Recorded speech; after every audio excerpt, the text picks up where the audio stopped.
સમાચાર સુરતથી જ્યાં ઇન્ટરનેશનલ એરપોર્ટ પર બેદરકારીના દ્રશ્યો સામે આવ્યા છે। લોકાર્પણના 24 કલાક બાદ ડુક્કરનું ટોળું અહીંયા પરિસરમાં ઘૂસી આવ્યું છે। ખૂબ જ મોટી આ ગંભીર બેદરકારી જ્યાં ડુક્કરનું ટોળું ઘૂસી જતા યાત્રિકો ગભરાઈ ગયા છે। 2 દિવસ પહેલા જ અહીંયા નવા ટર્મિનલનું ઉદ્ઘાટન થયું છે।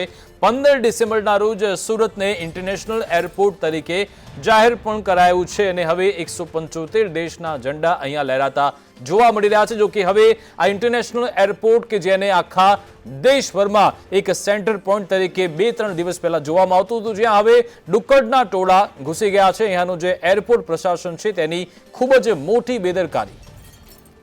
આજ અંગે જાણકારી આપશે સંવાદદાતા મનીષ પરમાર ફોનલાઈન પર જોડાઈ ગયા છે। મનીષ, ખૂબ જ મોટી વાહવાહી લૂંટવામાં આવી, પરંતુ અહીંયા સ્થાનિક પ્રશાસનની કામગીરી સામે મોટો સવાલ। જી બિલકુલ, વાત કરીએ તો જે રીતના સુરત ઇન્ટરનેશનલ એરપોર્ટ જાહેર કરવામાં આવ્યું છે, સુરક્ષાની તમામ જે કહેવાય કે વ્યવસ્થા કરવામાં આવી છે, પરંતુ આ જે ડુક્કરનું ટોળું છે, 6 જેટલા ડુક્કર છે તે એરપોર્ટ પરિસરમાં ઘૂસી જતા તમામ સુરક્ષાઓ પર અને એરપોર્ટની કામગીરી પર સવાલ ઉઠી રહ્યા છે। કારણ કે અગાઉ પણ બફેલો હિટ જેવી ઘટના બની છે, સાથે જ એરપોર્ટના રનવે પર સીઆર આવી ગયું હતું।